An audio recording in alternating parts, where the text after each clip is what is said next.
काल रात्री पुण्याच्या मुक्कामामध्ये वारीतील जेवण संपलं होतं. एका भुकेलेल्या वारकऱ्याने डोळ्यात पाणी आणून विचारलं, माऊली, माझ्यासाठी एखादी भाकरी मिळेल का? समोरून उत्तर आलं, नाही. पण त्यानंतर पुढच्या 5 मिनिटात असं काही घडलं की ज्याने वारीचा इतिहासच पूर्णतः बदलून टाकला. लाखो वारकऱ्यांनी उघड्या डोळ्यांनी साक्षात एक अशी घटना बघितली की जी आज वारीच्या इतिहासात कधीच घडली नव्हती. खरं तर इंद्रायणीमध्ये महापूर आला होता. त्यामुळे वारकऱ्यांना थेट पुण्यात येण्याचं आव्हान सरकारने केलं होतं. आता एका बाजूला नदीला आलेला पूर उसरला, पण काल पुण्यात तब्बल 6 लाख वारकऱ्यांचा प्रचंड महासागर लोटला. अख्ख्या प्रशासनावर मोठा ताण आला होता आणि वारीच्या इतिहासात आजवर कधीही न घडलेली घटना घडली. अनेक अनुभवी वारकरी म्हणत होते की वारीच्या इतिहासात आजपर्यंत एकही वारकरी उपाशी झोपला नव्हता. मात्र यंदा परिस्थिती वेगळी होती. हिंगोलीहून आलेल्या एका दिंडीचे संपूर्ण धान्य, किराणा आणि स्वयंपाकाचे साहित्य मुसळधार पावसामुळे भिजले. आळंदीच्या आधीच त्यांच्या रेशनचा ट्रक पाण्यात अडकला आणि सर्व व्यवस्था कोलमडली. त्यामुळे सुमारे 70 ते 75 वारकऱ्यांची ती दिंडी पुण्यात मध्यरात्रीनंतर जवळपास रात्री 1च्या सुमारास पोहोचली. तोपर्यंत बहुतेक सर्व वारकरी विश्रांतीसाठी झोपले होते. या दिंडीत अनेक ज्येष्ठ नागरिक, महिला तसेच मधुमेह आणि रक्तदाबाचे रुग्ण होते. त्यांनी वेळेवर अन्न न मिळाल्यास त्यांच्या प्रकृतीवर गंभीर परिणाम होण्याची शक्यता होती. मध्यरात्रीच्या काळोखात हे वारकरी अन्नाच्या शोधात एका दिंडीकडून दुसऱ्या दिंडीकडे फिरू लागले. त्यांनी एका दिंडीत जाऊन विनंती केली, थोडं अन्न मिळेल का? मात्र त्यांनाही उत्तर मिळालं, आमच्याकडेही अन्न शिल्लक नाही. दिंडीतील वारकरी पूर्णपणे थकले होते. अनेक ज्येष्ठ नागरिक तसेच बीपी आणि मधुमेहाचे रुग्ण असल्याने त्यांना वेळेवर अन्न मिळणे अत्यंत गरजेचे होते. उपाशी राहिल्यास गंभीर परिस्थिती निर्माण होऊ शकली असती. अशातच अचानक एक अनपेक्षित हालचाल झाली. काही क्षणात परिसरात ज्ञानोबा तुकारामचा जयघोष घुमू लागला. नेमकं त्या रात्री काय घडलं? पुण्यातील मुक्कामादरम्यान असा कोणता प्रसंग घडला ज्याची आज सर्वत्र चर्चा सुरू आहे? 8 जुलैला आळंदीतून निघालेली माऊलींची पालखी पुण्यात मुक्कामी होती. त्याच रात्री उशिरा सुमारे 75 वारकऱ्यांची एक दिंडी तेथे पोहोचली. पावसामुळे त्यांचा अन्नसाठा पूर्णपणे खराब झाला होता आणि शेवटची भाकरीही संपली होती. पुढे जे घडलं त्याने त्या रात्री उपस्थित प्रत्येकाच्या मनाला स्पर्श केला.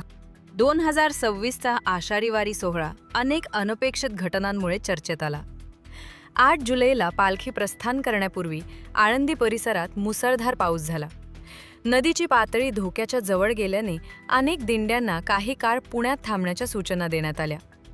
पूर ओसरल्यानंतर पुण्यात लाखो वारकरी दाखल झाले. एवढ्या मोठ्या संख्येने आलेल्या भाविकांसाठी अन्न, पाणी आणि निवासाची व्यवस्था करणे प्रशासनासमोर मोठे आव्हान बनले.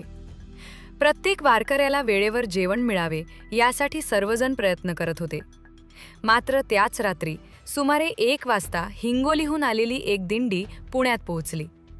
त्या दिंडीत ज्येष्ठ नागरिक, महिला तसेच मधुमेह आणि रक्तदाबाचे रुग्ण होते. त्यांना वेळेवर अन्न मिळाले नसते तर गंभीर परिस्थिती निर्माण झाली असती. या दिंडीचा अन्नसाठा आणणारा ट्रक वाटेत पुराच्या पाण्यात अडकला. ट्रकमधील पीठ, पोहे, शिरा आणि इतर किराणा पूर्णपणे भिजून खराब झाला. मोठ्या प्रयत्नांनी ट्रक बाहेर काढण्यात आला, पण तोपर्यंत सर्व अन्न वाया गेले होते. तरीही माऊली आपल्याला उपाशी ठेवणार नाही या अढळ विश्वासाने वारकरी पुण्याकडे निघाले. मात्र पुण्यात पोहोचल्यानंतर त्यांच्या आयुष्यात असा प्रसंग घडला ज्याची त्यांनी कल्पनाही केली नव्हती. इंद्रायणीच्या पुरामुळे 6 लाख वारकरी आधीच पुण्यात दाखल झाले होते. त्यामुळे पुण्यातली सगळी अन्नछत्रे आणि सगळ्यांना प्रचंड ताण आला होता. त्यांनाच खायला कसं तरी मिळालं होतं. आता काल रात्री दुपारच जे भव्य स्वागत आटपून माऊलींची पालखी पुण्यातील भवानी पेठेतील पालखी विठोबा मंदिरात विसरवली होती. रात्रीचे 11 वाजले, 12 वाजले. ठिकठिकाणी टाळ मृदुंगाच्या याच्यात भजन सुरू होते. जवळपास 90-95% वारकरी बांधव पायी प्रवासाने थकले होते. आणि ते आपल्या राहुट्यांमध्ये, शाळांमध्ये, धर्मशाळांमध्ये झोपले होते. पुण्यातील स्थानिक अन्नछत्रातील जेवण देखील आता संपलं होतं. आचारी स्वयंपाकी भांडी घासून झोपण्याच्या तयारीत होते. नेमकं याच वेळी रात्री ठीक 1 वाजता आळंदीतती बुडालेली ट्रकती दिंडी अत्यंत थकलेल्या अवस्थेत पुण्याच्या मुक्कामाच्या परिसरात दाखल झाली. त्या दिंडीत सुमारे 70 ते 75 वारकरी होते. त्यामध्ये अनेक ज्येष्ठ नागरिक, महिला तसेच मधुमेह आणि रक्तदाबाचे रुग्ण होते. अनेकांनी तब्बल 12 तासांपासून अन्नाचा घासही घेतला नव्हता. काही वारकरी अशक्तपणामुळे चक्कर येण्याच्या अवस्थेत होते. दिंडी प्रमुख आणि काही महिलांनी आजूबाजूच्या दिंड्यांमध्ये जाऊन विनंती केली, आमचं अन्न साहित्य पुरात खराब झालं आहे, थोडं अन्न मिळेल का? मात्र बहुतांश ठिकाणी जेवण संपले होते. शेवटचा प्रयत्न म्हणून त्यांनी स्वतःचा ट्रक तपासला, पण त्यातील पोहे, पीठ आणि इतर साहित्य पूर्णपणे भिजले होते. साखर विरघळून गेली होती आणि वापरण्यासारखे जवळजवळ काहीच उरले नव्हते. रात्री 1:30 वाजल्याने पुण्यातील बहुतांश हॉटेल्स आणि दुकानेही बंद झाली होती. अखेर 75 वारकरी रस्त्याच्या कडेला निराश होऊन बसले. वारीच्या इतिहासात पहिल्यांदाच आमची दिंडी उपाशी झोपणार का, हा प्रश्न प्रत्येकाच्या मनात होता. अनेकांच्या डोळ्यात अश्रू होते. आणि नेमकं त्याच वेळी एक असा प्रसंग घडला ज्याने त्या रात्रीचं संपूर्ण चित्र बदलून टाकलं. अशातच एक असा प्रसंग घडला ज्याची त्या वारकऱ्यांनी कल्पनाही केली नव्हती. निराश झालेल्या वारकऱ्यांमधील एक वृद्ध माऊली विठ्ठलाचं नामस्मरण करत शांतपणे रस्त्याच्या कडेला बसली. प्रत्येकाच्या मनात एकच प्रार्थना होती, माऊली, आता तूच आधार. अवघी 10 ते 15 मिनिटे झाली असतील. रात्रीचे जवळपास 2 वाजत आले होते. परिसरात पूर्ण शांतता होती. तेवढ्यात दूरवरून एका छोट्या पिकअप टेम्पोचे हेडलाईट दिसू लागले. टेम्पो हळूहळू त्या दिंडीजवळ येऊन थांबला. चालक खाली उतरला आणि म्हणाला, राम कृष्ण हरी, माऊली चला, तुमच्या जेवणाची व्यवस्था झाली आहे. क्षणभर वारकऱ्यांना स्वतःच्या कानांवर विश्वासच बसला नाही. काही वेळातच टेम्पोमधून गरमागरम जेवणाचे डबे बाहेर काढले जाऊ लागले. सर्वांसाठी जेवण वाढण्याची तयारी सुरू झाली.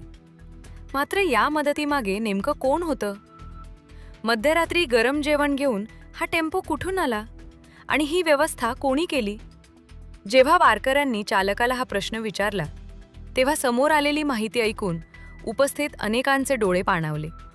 टेम्पो चालकाने समोरच्या इमारतीकडे बोट दाखवत सांगितलं, माऊली, तुम्ही थोड्या वेळापूर्वी ज्या इमारतीपाशी गेलात त्या 3ऱ्या मजल्यावर राहणाऱ्या एका पुणेकर महिलेने तुम्हाला खिडकीतून पाहिलं.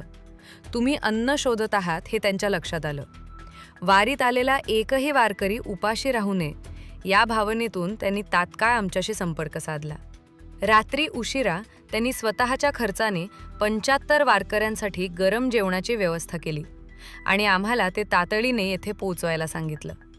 हे ऐकताच अनेक वारकऱ्यांचे डोळे पाणावले. सर्वांनी त्या अज्ञात पुणेकर माऊलीसाठी मनापासून आशीर्वाद दिले आणि विठ्ठलाच्या नामघोषाने परिसर दुमदुमून गेला.